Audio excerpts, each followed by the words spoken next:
विट्ठलनाथ गोसाई जी की कृपा पात्र थे। ये 8 महापुरुष 8 पहर की प्रिया प्रीतम की जो लीलाएं हैं वो गा गा कर श्रीनाथ जी के सामने सेवा पद्धति के अनुसार सुनाते थे। एक बार की बात है, किसी विट्ठलनाथ जी श्री ठाकुर जी को भोग लगा रहे थे, तो भोग में एक तिनका देखा।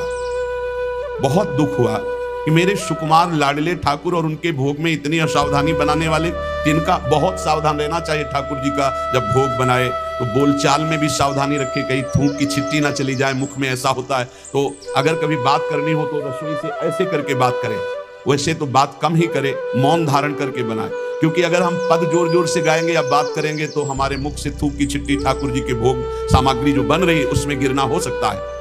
कितनी सावधानी महापुरुषों के चरित्र से हमें प्राप्त होती। तिनका को देख करके बहुत दुखी हुए और कहा कि आज हम हैं, तब हमारे ठाकुर जी के भोग में तिनका निकला और कल हमारा शरीर छूट जाएगा तो तुम लोग कैसे हमारे ठाकुर जी की सेवा करोगे। तो मैं आज ही संन्यास धारण करूंगा और विचरण करूंगा, जैसा मनावे वैसा करो। आप इतना कहे तो सब लोग बहुत दुखी हो गए। सबने अनुनय विनय की कि एक बार अपराध क्षमा कर दो, ठाकुर जी की भोग में कभी त्रुटि नहीं होगी। आपने कहा हम परिहास में कभी झूठ नहीं बोलते। हमने कहा संन्यास लेंगे तो अब संन्यास लेंगे, अब हम तुम्हारे बीच में नहीं रहेंगे। श्री ठाकुर जी श्रीनाथ जी से आज्ञा लेने गए। ठाकुर जी ने बहुत उदास होकर के कहा, गोसाई जी एक गेरुआ वस्त्र हमको भी मंगवा दो। बोले आपको क्यों जय जय, आपके पास तो बहुत सुंदर सुंदर पोशाक है। बोले हम आपके बिना नहीं रह सकते, अगर आप संन्यास लेंगे तो हम भी संन्यास लेके आपके साथ ही चलेंगे। देखो कैसा प्यार करते हैं। जैसे माधोदास बाबा जगन्नाथ जी को प्यार करते तो जगन्नाथ जी से जाके आज्ञा ली, जय जय अब ब्रज 84 कोष आपकी लीला भूमि में जाना चाहता हूं, आदेश दे दो। बोले बाबा आपके बिना हम रह नहीं सकते। बोले नहीं जय जय, हमारे पास इतनी भोग सामग्री नहीं कि मैं रास्ते में आपको भोग लगाऊं, आपको नहीं ले जा पाऊंगा, पर हम जाएंगे ब्रज 84 कोष दर्शन करने आपकी लीला भूमि के। ठाकुर जी चुप हो गए, उनके आगे बस कहा। अब वो सुबह प्रातःकालीन चले। अब सुबह सुबह ही इतनी भूख लगे आई तो उन्होंने कहा आज तक कभी ऐसी भूख नहीं लगी। तो एक माई थी तो उससे कहा माई बहुत भूख लगी, कुछ मिल सकता है। तो बोले बाबा अभी बना देती हूँ। तो कुछ समय में वो भोजन बना करके पवाने, और जब पवा रही थी माधवदास बाबा को तो रोते जा रही थी। तो बाबा की दृष्टि गई। बाबा ने कहा माई रो क्यों रही हो। बोले इतना सुंदर सुकुमार लाडला बालक तुम्हारे जैसे बाबा जी के साथ कैसे आ गया, इसकी माँ कैसे रहती होगी। तो उन्होंने भागवतिक दृष्टि से देखा तो थाल में बैठे जगन्नाथ जी पा रहे थे। बोले इसीलिए भूख लग रही थी, हमें पता क्या कि तुम्हें भूख लग रही है, तुम क्यों साथ। बोले बाबा मैं नहीं रह पाऊंगा आपकी। ये जरा प्यार देखो ठाकुर जी का। कह रहे बाबा मैं नहीं रह पाऊंगा।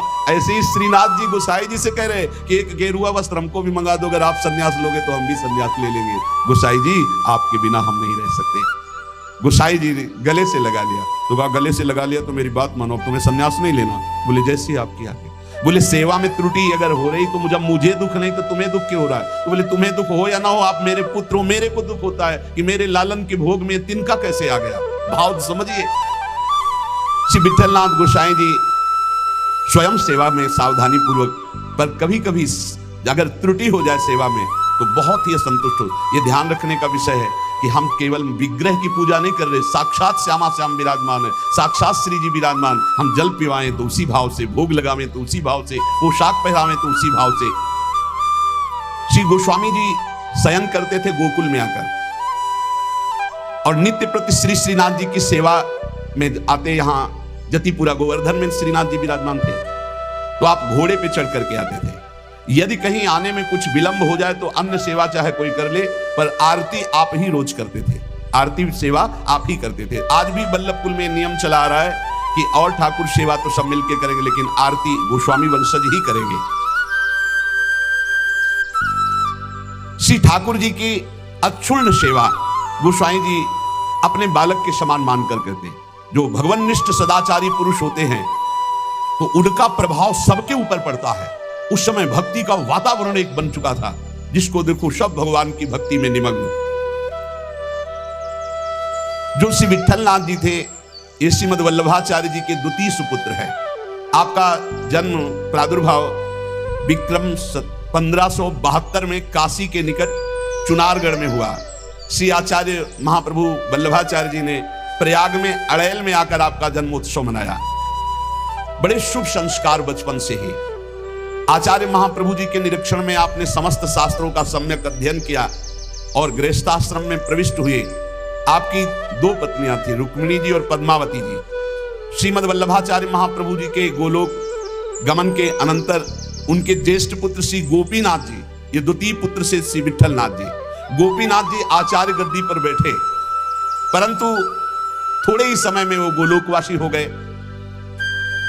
और गोपीनाथ जी के जो पुत्र थे श्री पुरुषोत्तम जी, वो अभी बाल्यावस्था को थे, तो विट्ठलनाथ जी को ही सारा कार्यभार संभालने को मिला आचार्य गद्दी का। ठाकुर जी की सेवा, ठाकुर जी का सब ऐश्वर्य श्री विट्ठलनाथ जी संभाले। श्री विट्ठलनाथ जी संभाले तो, पर कृष्णदास जी ये वल्लभाचार्य जी के शिष्य और ये संपूर्ण सेवा सामग्री के अधिकारी थे। यहां एक बहुत सूक्ष्म विषय निकल के आता है कि कभी गुरु और गुरु वंशज के प्रति थोड़ा भी हे भाव न कर ले, नहीं तो दुर्गति पक्की है, चाहे जितना बड़ा उपासक हो। कृष्णदास जी बहुत बड़े महापुरुष हैं, पूरे श्रीनाथ जी की सेवा के अधिकारी हैं, अधिकारी पदवी नहीं की है। अब किसी सेवा पद्धति को लेकर कृष्णदास जी से श्री विट्ठलनाथ गोस्वामी जी ने, तो कृष्णदास जी असंतुष्ट हो गए। कभी ऐसा नहीं होना चाहिए, गुरु के समान ही गुरुवंशजों को समझना चाहिए। जैसे हमारे गुरुवंश के अगर बच्चा भी आ जाए तो हम उसके झुककर चरण छुएंगे, उसको गुरु के समान आसन पर बैठा लेंगे और नीचे उतरकर हम बैठेंगे। चैतन्य महाप्रभु ने ईश्वरपुरी जी के जब गांव में गए तो रज में लोट लोट के कह रहे थे, यहाँ के सब जीव जंतुओं की भी चरण रज हमारे लिए बंद नहीं, क्योंकि यहाँ हमारे गुरुदेव भगवान प्रकट हुए ईश्वरपुरी जी के गांव में। यहां त्रुटि हो रही है कृष्णदास जी से। कृष्णदास जी ने क्या किया कि जो गोपीनाथ जी गोलोक गमन हो गया था, तो उनकी पत्नी और उनके पुत्र पुरुषोत्तम जी अभी छोटे थे, उनसे बात की और गद्दी पर पूरा अधिकार कर लिया। पुरुषोत्तम है ही, क्योंकि उनके पिता गोपीनाथ जी अधिकारी थे, और हटा दिया श्री विट्ठलनाथ जी को। और हटा ही नहीं दिया, पूरी सेवा से हटा दिया कृष्णदास अधिकारी जी ने।